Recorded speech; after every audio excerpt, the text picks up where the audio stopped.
administrativa. Vamos meditar, né? Vamos compartilhar. A gente quer ter um momento assim de reflexão e desafiar todo mundo a colocar o seu coração mesmo à disposição daquilo que Deus quer falar. Eu tenho certeza, eu tenho convicção de que a nossa vida ela só vai mudar quando a gente virar a chave, quando de fato nós, de uma maneira muito íntima, a gente conseguir dar esse espaço para que o Evangelho, tudo aquilo que é a comunicação do que Deus quer, do propósito de Deus, quando a gente, e depende muito de nós, da gente conseguir criar esse ambiente propício no nosso interior para que essa verdade, essa palavra, esse conceito, ele entre, ele repouse e transforme o nosso entendimento. Eu queria repartir aqui um texto, queria que a gente meditasse lá em Eclesiastes. Quem escreve o livro de Eclesiastes, todo mundo sabe, é o Salomão, considerado nas Escrituras o homem mais sábio aí da terra, aquele que pediu sabedoria ao Senhor e o Senhor concedeu isso.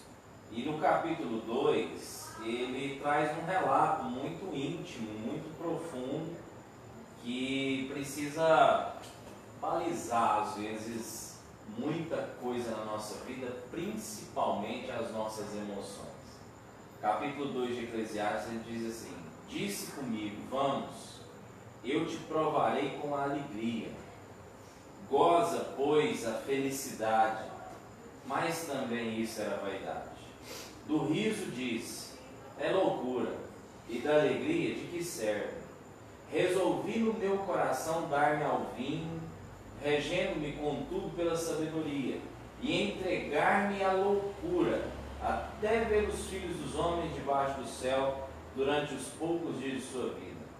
Empreendi grandes obras, edifiquei para mim casas, plantei para mim vinhas, fiz jardins e pomares para mim, e nestes plantei árvores frutíferas de toda espécie. Fiz para mim açudes, para regar com eles o bosque em que reverdeciam as árvores. Comprei servos e servas, tive servos nascidos em casa, também possuí bois e ovelhas, mais do que possuíram todos os que antes de mim vieram em Jerusalém. Amontoei também para mim prata e ouro, e tesouro de reis e de províncias. Provi-me de cantores e cantoras, e das delícias dos filhos dos homens, mulheres e mulheres. Engrandeci-me e sobrepujei a todos os que vieram antes de mim em Jerusalém. Perseverou também comigo a minha sabedoria. Tudo quanto desejaram os meus olhos, não lhes neguei. Vou repetir esse trechinho aqui, queria que ficasse assim marcado, latejando dentro de nós. Tudo quanto desejaram os meus olhos, não lhes neguei.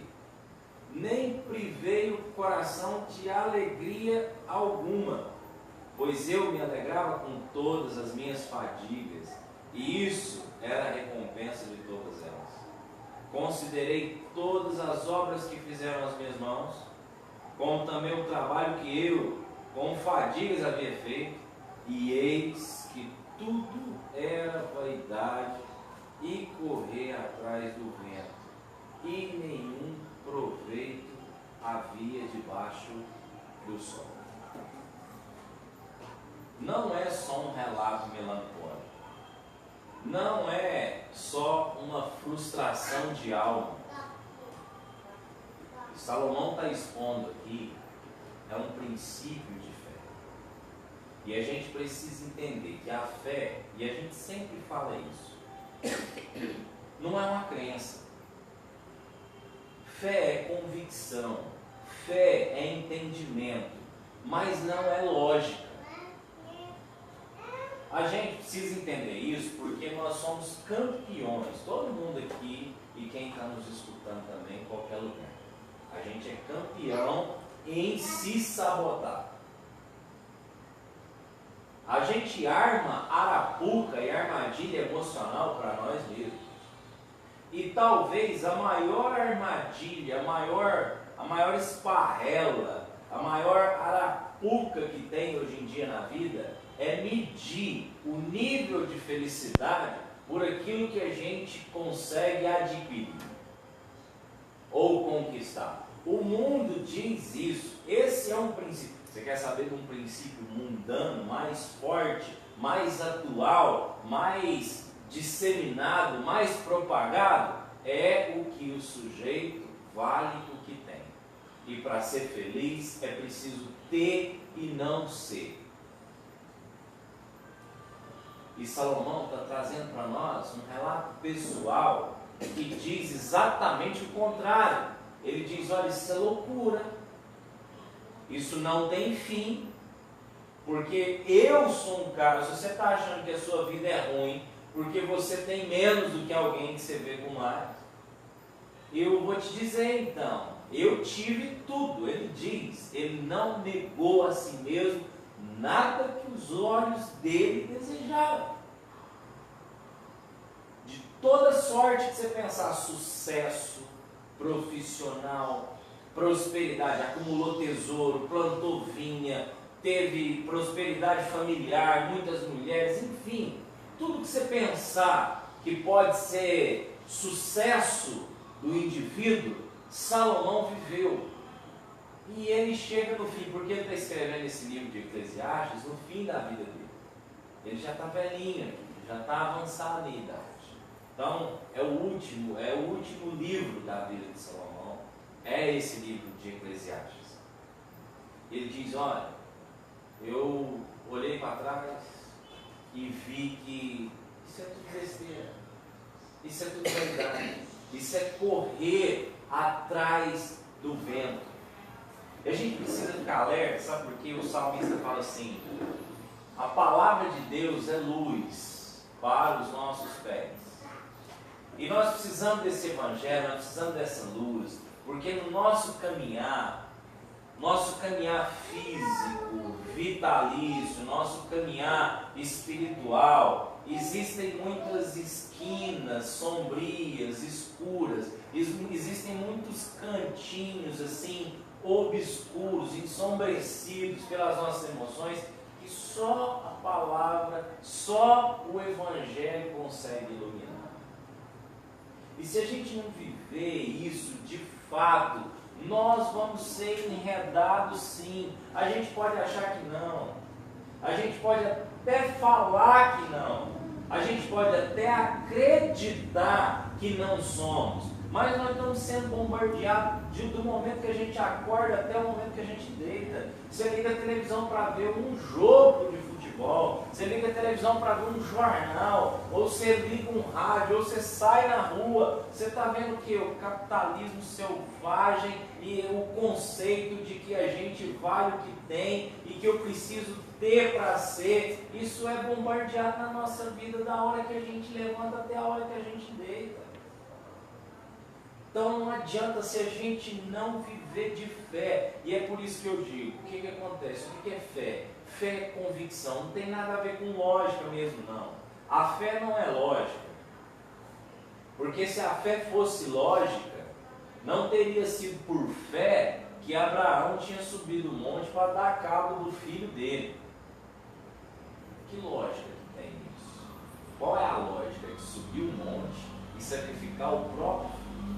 A fé não é lógica, mas a fé é convicção, é entendimento, é consciência. A fé não é magia e a fé não é para adquirir. Esse testemunho de Salomão é um testemunho de fé. Muita gente lê isso aqui e fala, isso é uma melancolia desgraçada, isso é uma frustração de alma. Aí, depende, se você falar um texto desse aqui, isolar, para quem não conhece, isolar, falar que isso aqui não está na Bíblia, e alguém dizendo algo desse jeito com outras palavras, É perigoso um crente exortar esse cara e falar assim: cadê sua fé, meu irmão? É perigoso um crente chegar para Salomão e falar assim: cadê sua fé? Para você falar um trem desse.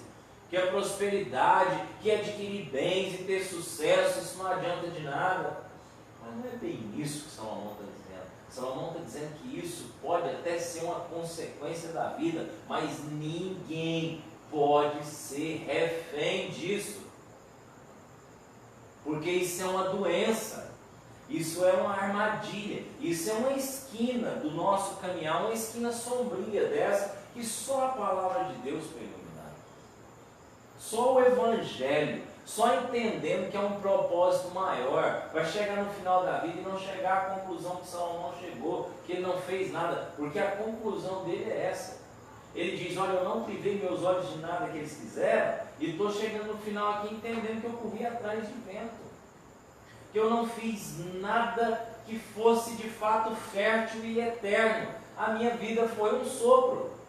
A única coisa que podem colher de bom naquilo que eu vivi são os ensinamentos que eu tive e que eu passei de Deus, porque isso aqui é palha, isso aqui não vale de nada. E aí a gente fica vendo que nós estamos nos estapeando, nós estamos matando e morrendo para ter aquilo que Salomão está dizendo que não vale a pena, que deveria ser uma mera consequência na nossa vida, que deveria ser só o fruto de algum esforço, mas não deveria ditar o nosso nível de felicidade ou infelicidade.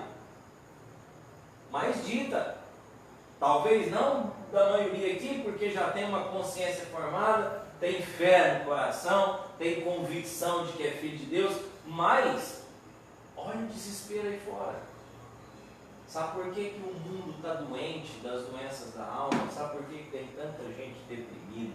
Sabe por que o banco lá, o consultório do psiquiatra, do psicólogo está cheio?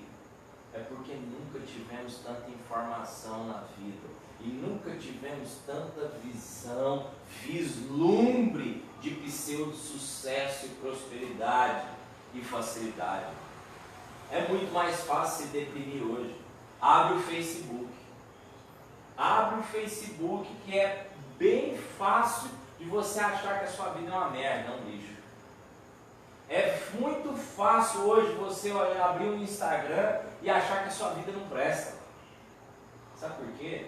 Porque lá é tudo muito lindo, é tudo muito bonito, e é muita informação, e é muita propaganda, e é muito comercial. Então nós estamos sendo enredados sim. E a gente tem que ter cuidado com isso sim, porque senão nós vamos cair nessa esparrela de Salomão e achar que viver é gana, é gula, viver é comer tudo que puder pela frente, viver é desfrutar, viver é ter. E Paulo, ele fala exatamente o contrário. Paulo chega no fim da vida dele realizado, entendendo. Agora Paulo fez o caminho inverso.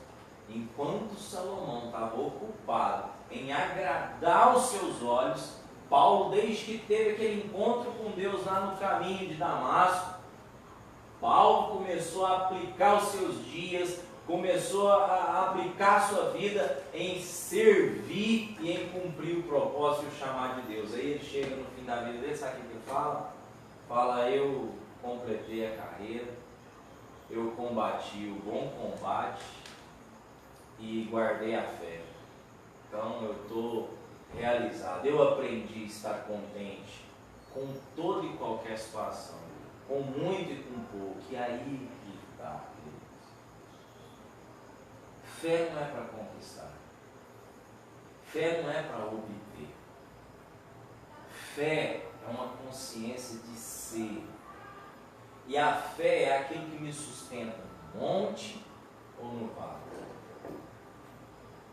Se a gente for viver sem fé, nós vamos ser refém de qualquer ideologia, de qualquer tipo de aprisionamento mental e emocional estabelecido por uma relação comercial mundana, tirana, mesquinha e egoísta. Nós vamos ser enredados. Sem fé, nós estamos condenados a ser escravos de um sistema diabólico que vem sendo estabelecido desde lá de trás, desde a época de Adão e Eva no paraíso, quando começou a confusão com os dois irmãos. Esse sistema começou a ser implantado na nossa vida, esse sistema diabólico de competição, de revanchismo, de rivalismo, de medidas, de automedidas e medidas externas, essa equalização desenfreada, essa coisa da gente querer saber o tamanho do fulano em relação a mim. Isso começou lá atrás, no paraíso. E sem fé, nós estamos condenados a viver esse sistema. Quem não tem fé, quem não conhece o Evangelho, fatalmente vai ser escravo desse sistema demoníaco, infernal, maldito, de competição, de revanchismo, de mensuramento da vida alheia e da própria vida, do relativismo material, às vezes intelectual, porque tem gente que briga para ser mais inteligente que os outros, tem gente que se acha mais inteligente que os outros, isso é o seu orgulho. E Salomão, se você for ler nesse livro de Eclesiastes, ele fez esse relato também, ele falou, ó, eu também apliquei meus dias em adquirir sabedoria, em conhecer tudo, estudar tudo. Ele falou, descobri que isso é correr atrás do vento. Aí muita gente pega isso e diz assim, então, vamos fazer voto de miséria e vamos parar de... Não é isso, queridos, não é isso, aí que está. Isso aqui é exatamente um incentivo para dizer assim, busque melhorar de vida, busque adquirir o que for bom para você, para a sua família, mas não seja escravo, refém disso. Não deixe isso ditar o seu nível de felicidade ou de infelicidade, porque se for assim, você vai sempre comparar, relativizar, você jamais vai estar satisfeito, porque sempre eu vou olhar para alguém e vou conseguir achar que na minha vida ainda falta alguma coisa. Eu nunca vou estar contente. Não é que todo mundo, ninguém aqui vai ser abastado de tudo que quer, sempre vai faltar alguma coisa mesmo. Só que essa falta não pode ser motivo, não pode ser razão, não pode ter força o suficiente para entristecer minha alma e me paralisar e mudar a minha consciência de quem eu sou. E é isso que acontece. As pessoas esquecem de quem são exatamente por olhar demais para aquilo que não tem, ou por olhar demais para aquilo que tem, ou por olhar demais para aquilo que o outro não tem, ou por olhar demais para aquilo que o outro tem. As pessoas se esquecem daquilo que são. E por isso que Salomão traz esse relato do homem mais rico da terra, o homem mais sábio da terra, o homem mais bem sucedido da terra até então, o homem que teve mais sucesso, fama, dinheiro, enfim. Steve Jobs não servia nem para limpar o escritório desse cara. É o rei Salomão dizendo, gente, não é por aí, não entrem nessa loucura, isso é um sistema diabólico, isso é um inferno, isso é maldição, isso começou a ser implantado. Não é isso que deve motivar o seu coração a levantar segunda-feira e trabalhar. Não é isso que deve mover a sua vida em busca de alguma coisa, de agregar alguma coisa. Não é isso. Você tem que ter consciência de quem você é, você tem que ter consciência da sua vocação, você tem que ter consciência da sua identidade, e fé é para isso. Fé não é para o nego ganhar dinheiro, fé não é para o nego ter sucesso, fé não é para o cara obter a cura que almeja. Fé é para ter consciência de quem é e de ter lucidez no monte e ter lucidez no vale. É para estar contente, alegre, agradecido quando as coisas vierem a favor e para não desesperar quando as coisas vierem ao contrário. Fé é isso, é consciência, não é crença. Fé não é só magia, fé não é só uma ideologia, fé não tem lógica, fé é fora da lógica, não é razão, mas não é também só emoção. Fé é entendimento, fé é consciência. Eu não vou parar de falar isso enquanto eu viver. Fé é consciência.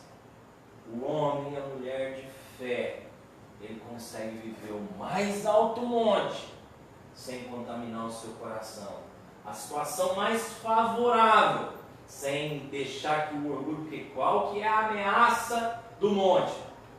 A gente precisa entender isso. Qual que é a ameaça do monte e qual que é a ameaça do deserto? Qual que é a ameaça do paraíso?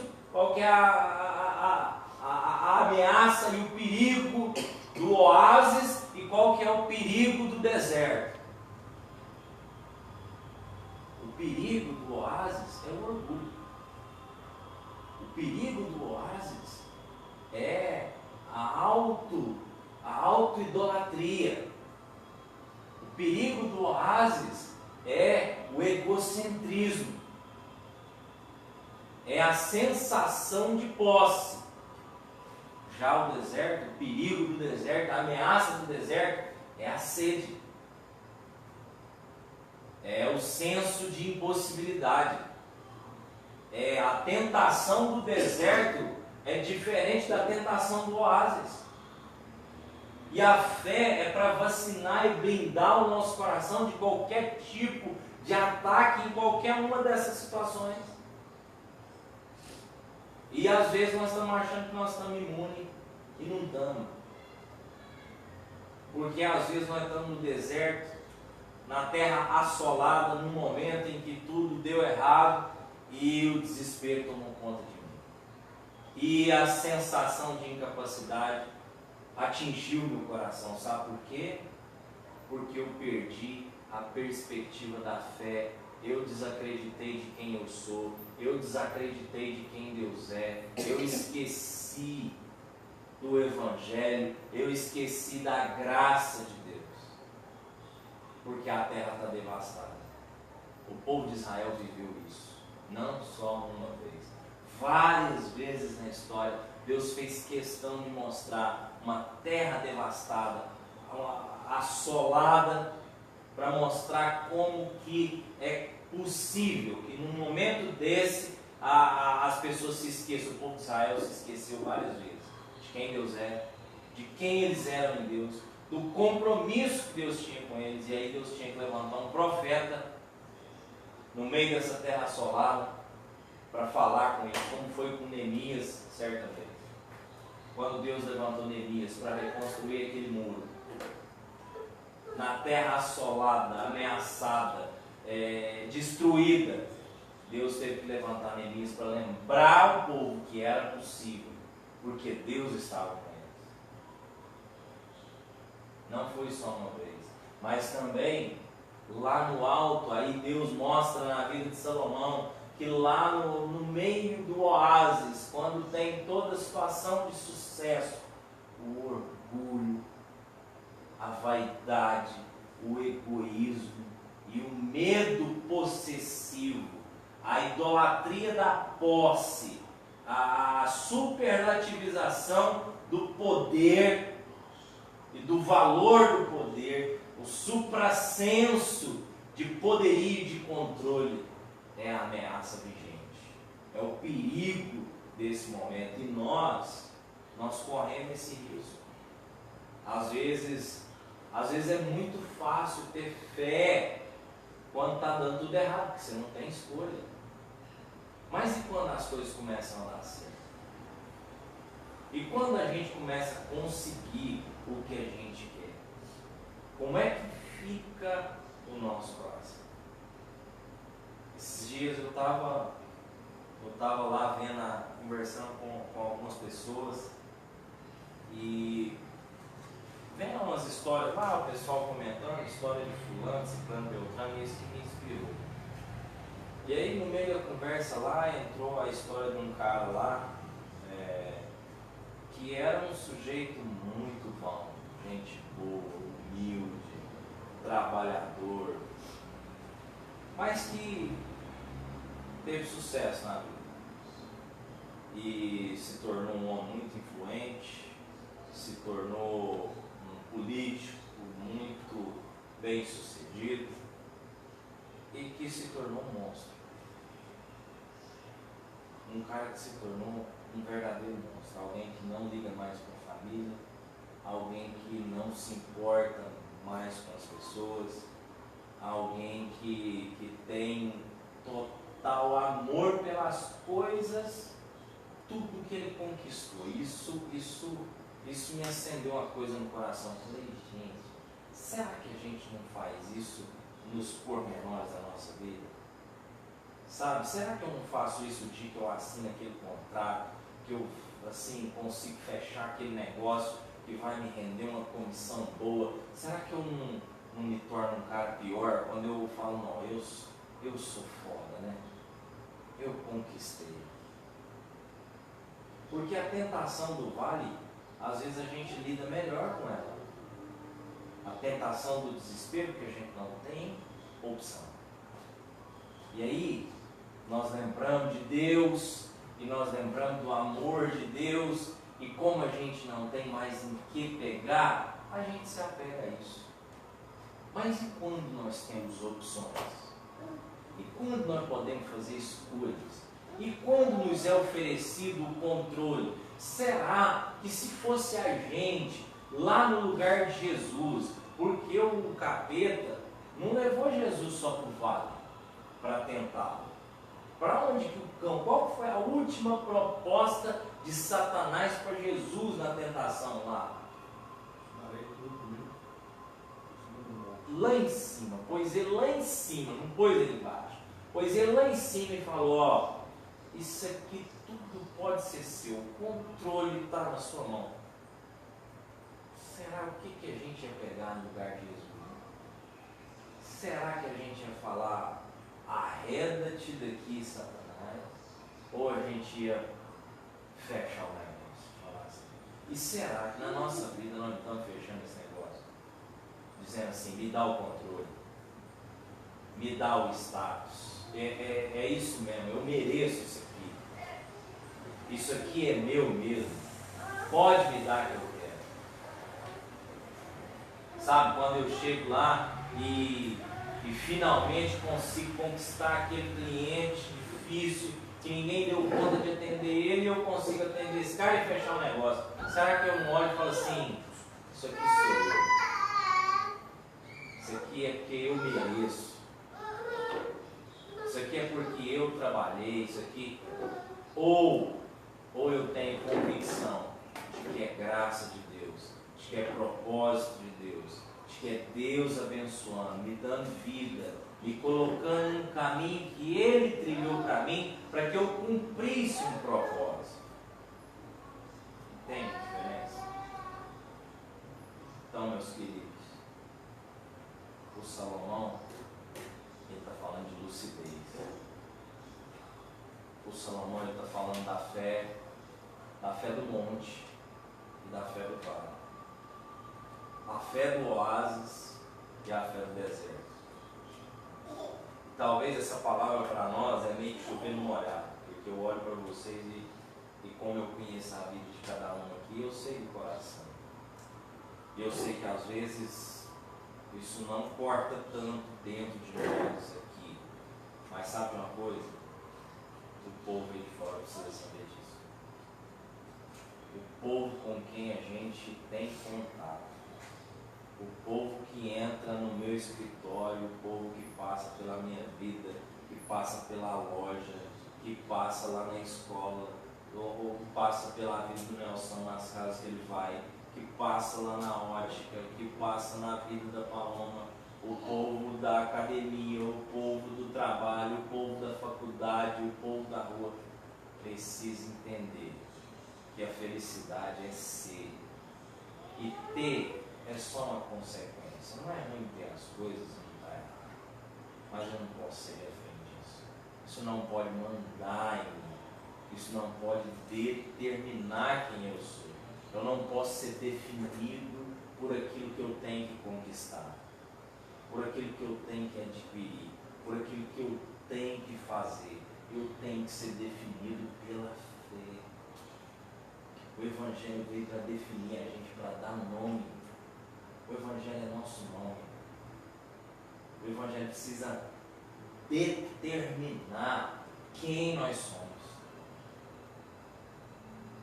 E eu não posso ter uma mutação do meu intelecto e da minha identidade cada vez que a circunstância da minha vida muda. Eu não posso ser mutado, eu não posso ser mutilado, transformado cada vez que a circunstância muda. Ou seja, quando está tudo bem eu sou uma pessoa, quando está tudo ruim eu sou outra pessoa. Isso é falta de fé. Então está vendo que para muitos, e no discurso, na boca de muitos, a fé, e eu fico vendo às vezes até a frase forte, coloque a sua fé em ação. Coloque a sua fé em ação, porque a sua fé vai te curar, a sua fé vai fazer você prosperar, a sua fé, como se fé fosse uma energia fora de Deus, como se fé fosse um elemento que pode ser desenvolvido a parte de Deus. Fé é dom de Deus. Sabe quem é que dá fé? É Deus. A fé não pode ser produzida sem Ele. Então fé na verdade é graça. Fé não é uma aquisição. Fé não é um exercício, um fruto de um treinamento. Fé não é treinar a nossa vida. Fé é dom de Deus, porque fé é consciência. E não tem lógica nenhuma. É o oposto, é o inverso da lógica mundana. Pela fé, quando você vai ler em Hebreus, lê Hebreus 10 e 11, quando fala dos heróis da fé. Aí fala lá, pela fé fulano fez o quê? Aí lá que fala, pela fé Abraão subiu para sacrificar seu próprio filho. Pela fé Moisés foi para o Egito libertar o povo. Pela fé, não tem esse negócio de pela fé fulano ganhou 1 milhão. Pela fé ciclano foi curado. Não. E quando aquele cara baixa, aquele cidadão que tem problema físico lá diante de Jesus, que ele fala assim, vendo-lhes a fé, não é porque eles estavam colocando, é porque lhes foi dado o privilégio de acreditar e de amar aquele sujeito. Quando Jesus está falando vendo-lhes a fé, não é a crença, ele estava falando exatamente do amor que eles tinham por aquele cara, de levar ele lá porque eles estavam querendo o benefício dele. Isso que Jesus estava dizendo, vendo-lhes a fé daqueles 4 cidadãos que não teve jeito de levar o cara na fila, enfiar ele por cima do telhado e puseram ele lá por amor. Isso é que era fé. Essa era a fé que Jesus estava falando. Não é o pensamento positivo ou negativo. Fé não é isso. Fé é graça, fé é amor, e a fé é a consciência de identidade. E aí nós podemos ganhar ou nós podemos perder.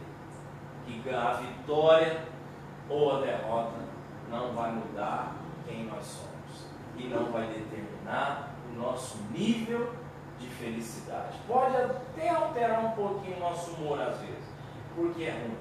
Ninguém gosta de viver uma crise, né? E às vezes quando está tudo dando certo, é natural que a gente dá uma folgadinha e dá uma inchadinha. A gente é humano, mas nós não podemos ser reféns disso. Ninguém.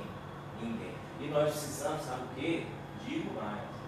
Nós precisamos tirar o povo dessa escravidão. Porque o povo vive debaixo desse domínio. Desde a época de Adão e Eva.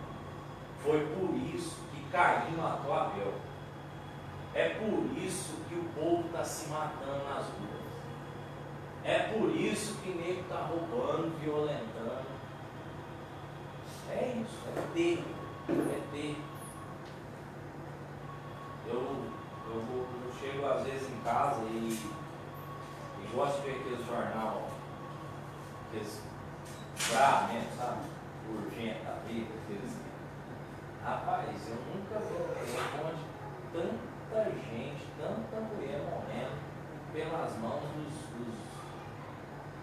dos amores da vida. Nunca vi. É gente. O povo está matando. Sabe o que é isso? Sede. É falta de fé no deserto. Sabe o que é isso? É sede de prazer, sede de domínio, sede de poder. Falta de fé. Se houvesse consciência de fé, ninguém faria uma maldade dessa com alguém que convive com o Senhor. As famílias estão fazendo isso, às vezes não fisicamente, mas estão se matando, comendo um ao outro dentro de casa, porque não tem força. Porque acha que precisa ter do outro aquilo que quer, e não tendo, pressiona, espreme, aterroriza, ameaça, manipula, compra, vende. E nós é que temos essa informação, gente. Nós é que temos essa consciência. Então nós precisamos passar isso para frente. Amém? Era isso que eu queria compartilhar com vocês essa noite e queria deixar o aberto para debater, não só sobre o Eclesiastes 2, lembrando que não é um texto melancólico, mas é um relato de fé, mas para a gente falar da vida mesmo, do que vocês acham desse cenário que a gente ilustrou aqui, se é isso mesmo, se o caminho é esse que nós estamos falando, se o Evangelho para você é isso, ou o que é o Evangelho para você, afinal de contas, dentro disso tudo, o que você acredita, o que você não acredita, o que você vive, o que você tem que viver, o que você acha? Está com você.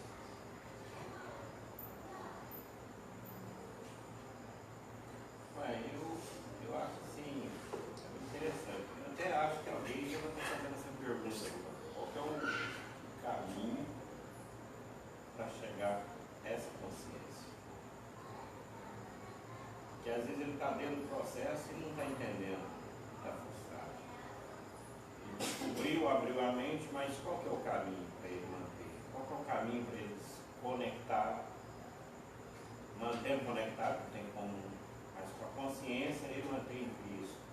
Qual que é o caminho que ele deve fazer? Essa pergunta que eu faço.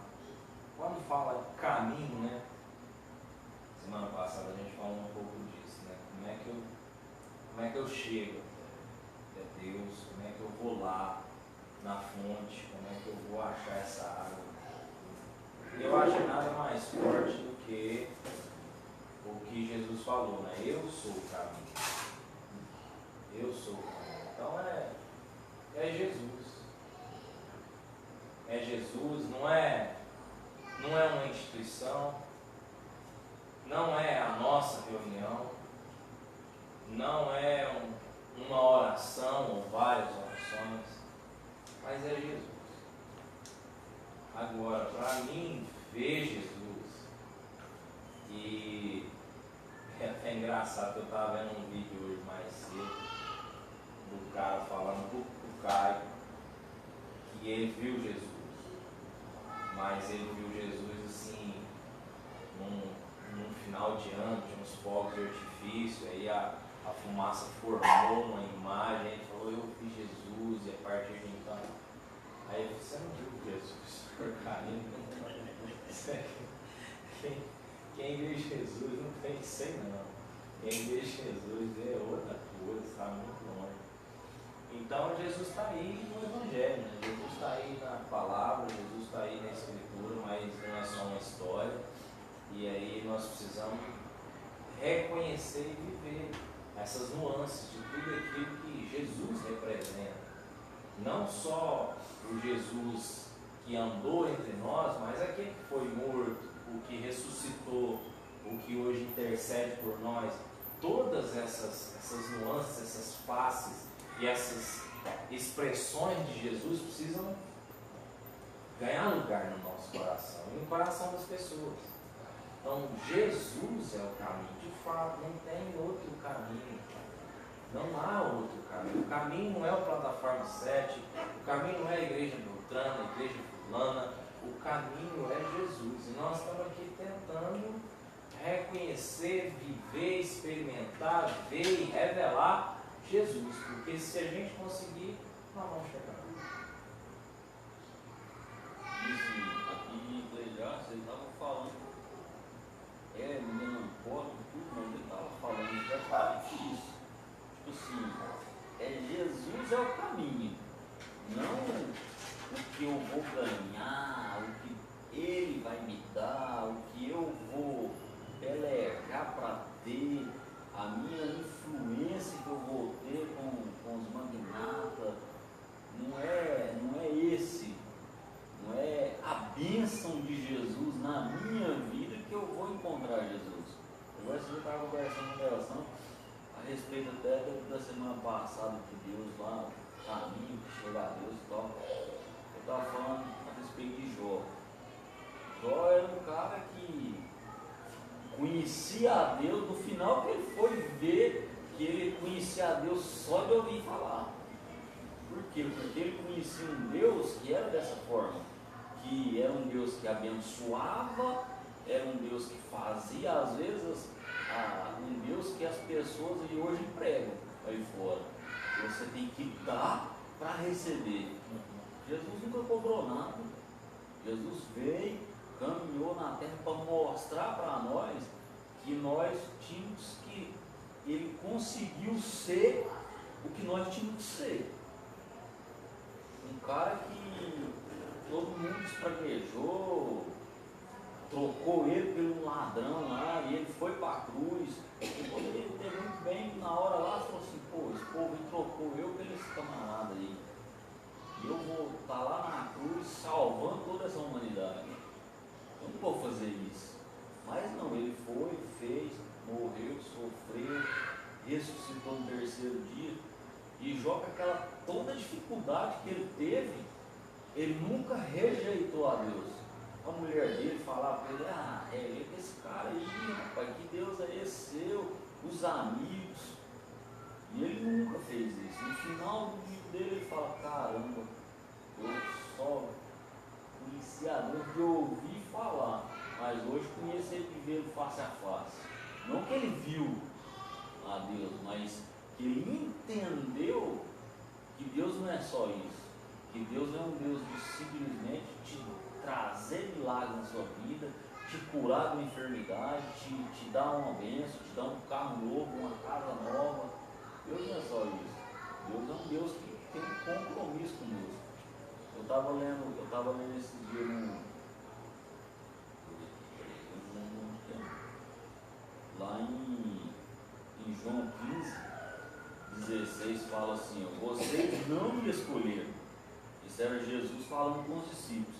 Mas eu os escolhi para irem e darem frutos. Então quer dizer, muitas das vezes eu nunca concordei com aquele negócio de falar: você vem aqui na frente, aceita Jesus e tal. Eu acho que ele é que nos aceitou primeiro. Mas simplesmente tinha que reconhecer que ele é. Que ele sempre foi. E assim, em Eclesiastes o cara está falando de pô, não adianta você querer ser. Isso é hipocrisia. Às vezes eu quero ser mais do que o Gilbertinho, às vezes eu quero ser mais do que o Nelson, mais do que o Jean, mas o pra quê?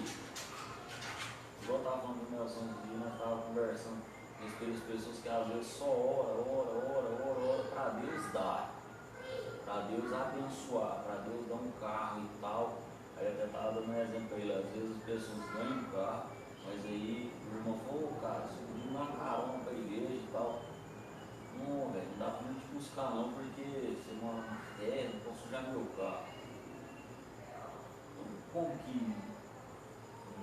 Jesus não fez isso na caminhada dele?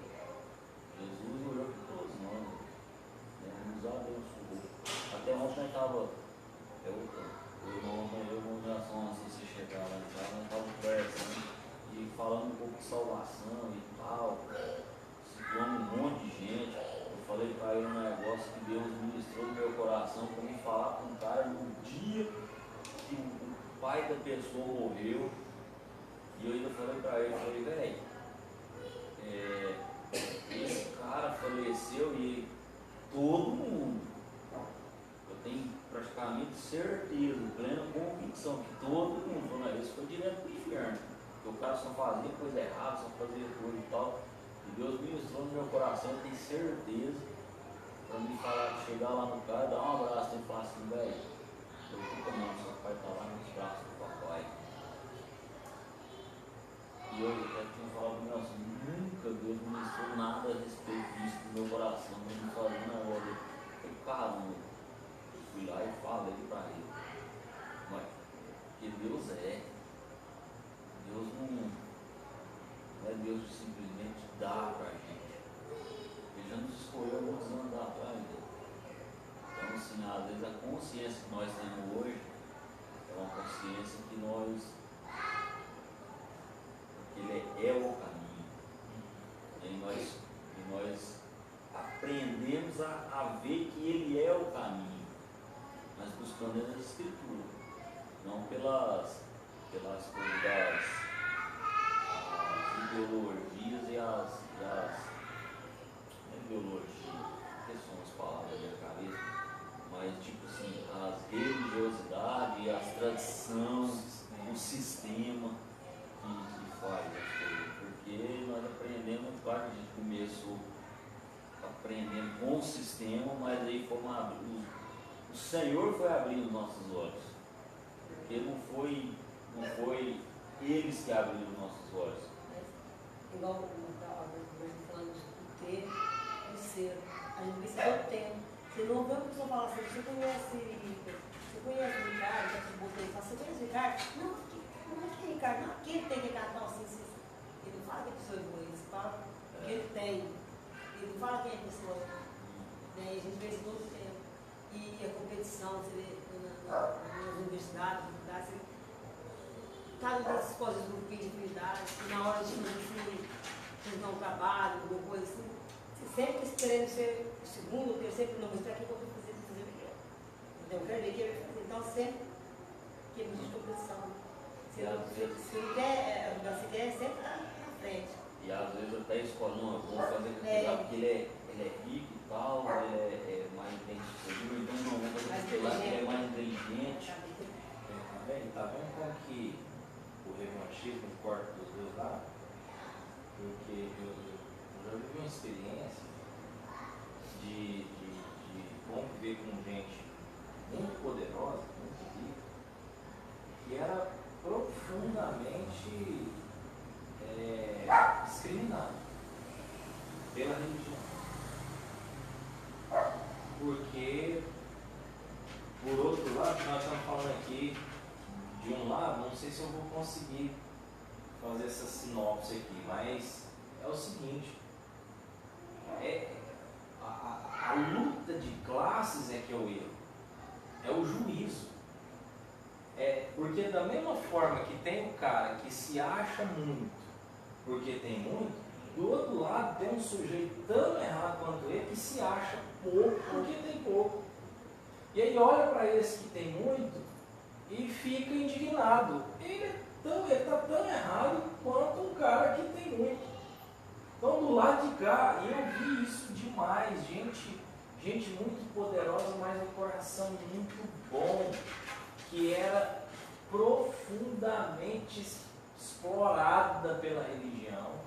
Eu vi gente traumatizada com isso, você acredita?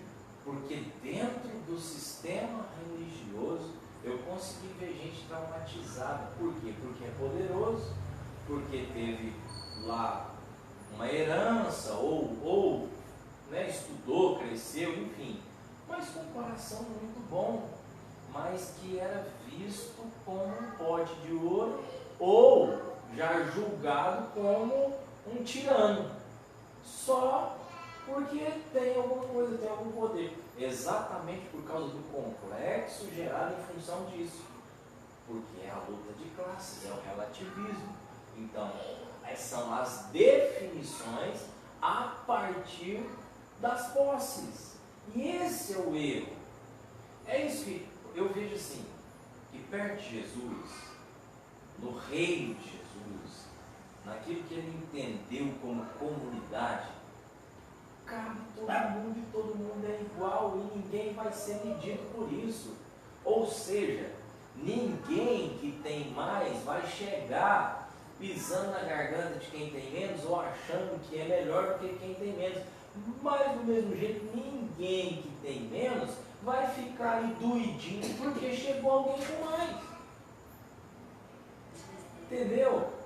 Haverá amor suficiente no coração da gente, se a gente tiver fé e consciência de identidade, para lidar tanto com quem tem menos e eu poder repartir sem me achar melhor que essa pessoa, quanto para ver e me alegrar com o sucesso de quem tem mais, sem querer achar que esse sujeito que tem mais do que eu, por acaso está burlando alguma coisa e está tirando de mim. Não está tirando nada de mim, porque eu sei quem eu sou. Então eu não tenho por que achar que o fulano que tem mais está tirando alguma coisa de mim.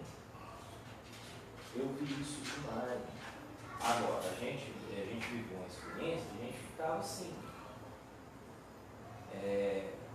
em crise também com esse conceito, porque quando se fala em justiça e consciência de propósito, você imagina o que é você estar reunido numa reunião eclesiástica de fé.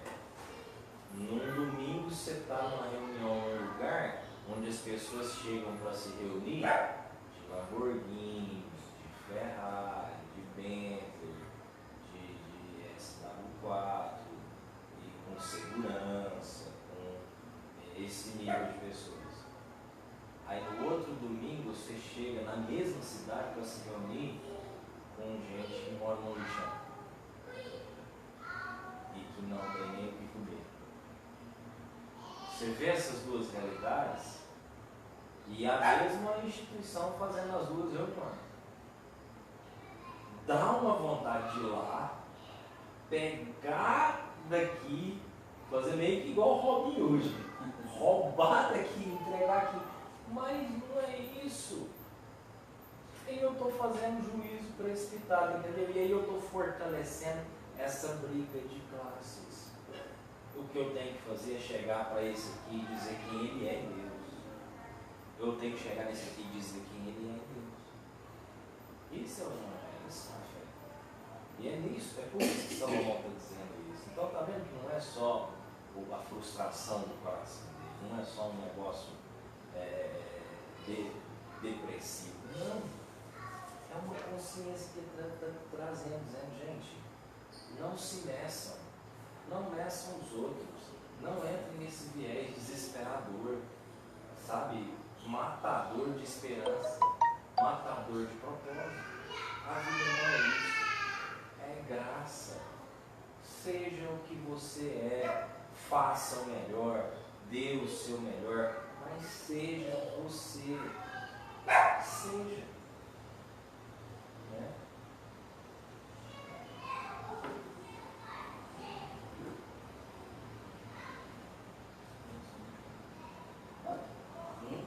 Vem? Tem mais? Razão? Você falou tudo aí. Estava vendo aqui uma das definições de fé, ter fé implica uma atitude contrária à dúvida. Aí eu visualizei o que você falou. Você ter fé no deserto e ter fé no oásis. Né? Você ter fé no deserto é você acreditar que você vai sair de lá. Você ter fé no oásis, você acreditar que você pode sair de lá. Entendeu? E está intimamente ligado à confiança.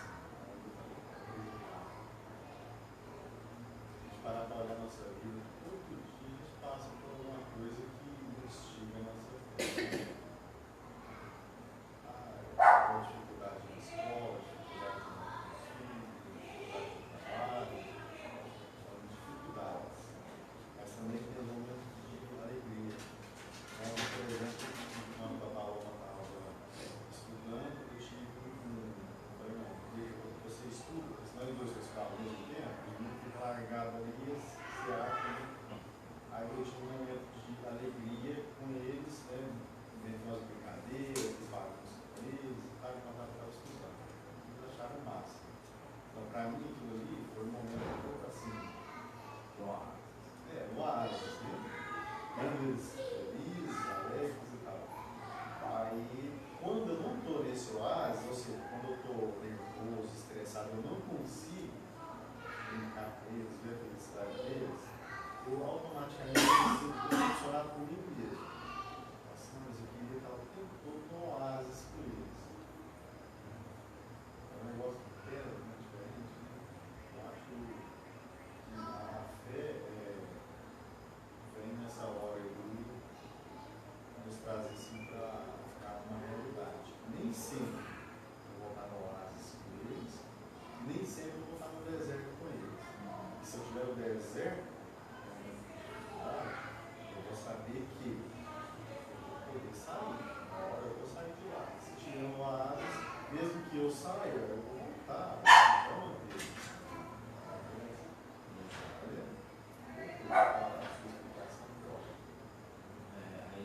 E ele fechou a conta, né? Porque o seu coração está seguro. Porque o nosso problema é insegurança. E quando falo de confiança, é diferente de garantia. A confiança que traz segurança. Então é isso mesmo. Eu estou seguro de que eu vou passar pelo deserto. Eu estou seguro de que eu vou passar pelo oásis. Eu estou seguro de que esse oásis pode passar e que pode vir o deserto, mas mesmo assim, eu estou seguro de que Deus, de quem eu sou, para passar por essas fases. O que mata a gente é a insegurança, é a dúvida, a indefinição. Apesar, não que eu gostaria dessa situação, Exatamente. não tem jeito. Ou pensar assim, como que isso acontece comigo? Por que que acontece? Por que acontece? Tá vendo? A insegurança. Será que eu mereço? E isso está matando muita gente. Isso não pode identificar esse outro segundo. Tinha um tempo com eles, tanto que eles estão dizendo, a gente vê hoje tanto assim que, eu vou falar de novo cedo, as pessoas hoje estão dando as coisas para os filhos, então não tem um tempo igual esse que você teve, você sentiu, que é prazeroso, né? Vocês estão brincando, rolar junto, estar junto com as crianças. Eu acho que é isso que eles têm com os filhos, né? Porque hoje você vê que hoje a gente fala de filhos, mas acho que quando são os pais também. Por desse, eu vou deixar isso daí, eu vou ficar com eles, brincar, eu vou curtir, quanto é importante isso para eles. Né? Porque a gente que fica assim, das escolas, a gente vê o reflexo deles, o que eles levam de casa para a escola, vice-versa, da escola para casa. Porque o que você faz com eles, com o carinho que você passa, as coisas que você passa, eles vão passar lá na frente. Os outros para outros, né, para as crianças, o próprio professor, com as crianças saudáveis. Né? Porque hoje está complicado, né? Você vê assim, as crianças todas com depressão, com tudo, e ter as coisas, falar assim, não, eu tenho isso, tenho um monte de dinheiro, tenho isso, tenho aquilo outro. Mas você não fazer isso, eu brinquei com meu pai, eu morei com meu pai, eu joguei bola com meu pai, assim, não tem. Então, assim, isso que eu estou falando, o Murilo disse para mim assim, nossa, você trabalhou, e eu sentia, quando ele me falava, eu senti, vocês estar junto ali. Mesmo sabendo que vocês trabalhavam com o sustento da casa, vocês dois saíram, mas senti falta desse carinho de pai e mãe estarem juntos, né? Ele está falando que a gente pensava pequenininho, mas esse dinheiro tem assim, faz toda a diferença na vida da criança, né? Quando ele chega adolescente, isso faz toda a diferença. E assim, não deixar de, igual os mortos sempre trabalhando, domingo, e pegar de tudo, e tirar um tempo, você fala assim, esse correto do vento, eles correm, trabalham, e como se está, trabalho, não tem nada, corre atrás do vento, ou tem, né, mas deixou aquilo lá, um momento de estar com o mundo, sentar no chão, de jogar uma bola, de fazer uma coisa diferente, né, que é uma coisa riquíssima, vai fazer toda a diferença na vida dele, e correr atrás de uma coisa que você não. Indústria não. Você corre risco de pessoa jogar na eu nunca pensei assim que isso fez tanto falta na vida dele. Eles falam para mim assim, nossa, eu sinto que vocês deixou, gente, eu senti falta desse domingo, família tem preço. Hoje eu vejo isso, eu estou não tô mais assim, presa no restaurante, então eu falo assim, eu vejo a diferença do domingo. Você pode ter um dia de semana junto, mas o domingo é diferente. Não sei porque o domingo é acordar, tomar café junto, estar junto ali. Isso é importante, né? Para a criança. Nossa. Faz toda a diferença. Vamos correr atrás do dentro da hora que a gente falou. Eu presenciei um caso interessante outro dia. Uma colega nossa de faculdade, ela fez consulta comigo, né? Ela começou a falar da vida dela e tal. E ela falou assim, minha mãe, quando eu tinha 12, 13 anos, minha mãe foi para Espanha, foi para a Europa, para trabalhar, para ganhar dinheiro, mas não tinha condição aqui. Ela foi sozinha, deixou eu e minha avó. E ela conseguiu dar para nós tudo que a gente quis aqui. Uma boa, a gente tem tempo bom, a gente come bem. Ela veio aqui faz 3 anos para visitar a gente. E quando ela chegou, eu falei para ela, mãe, eu trocava tudo isso que você deu para você ficar aqui com nós direto agora. Eu preferia passar fome, andar pelada. Não, eu não sou nada, sabe? Hoje ela tem 23 anos. Mas enfim, ela está pagando a faculdade da filha aqui e tal. Ela falou assim, eu preferia não ter nada, mas ter você presente comigo. Eu desse jeito. Aí diz ela que a mãe dela emocionou e tal, mas falou assim, não, mas eu tenho que voltar, porque minha vida agora é lá. Eu tenho que manter a vida de vocês aqui desse jeito. Eu não sei trabalhar, eu tenho que trabalhar. Entendeu? E é um negócio assim que a gente vê é que muita gente não está nem no exterior, não. Muita gente em casa que está no exterior. Entendeu? Tem gente em casa que está longe. Está no exterior. Porque o camarada chega em casa, a primeira coisa que ele vai é ir lá para a televisão, ficar lá e lá inteiro. Eu já fiz isso já.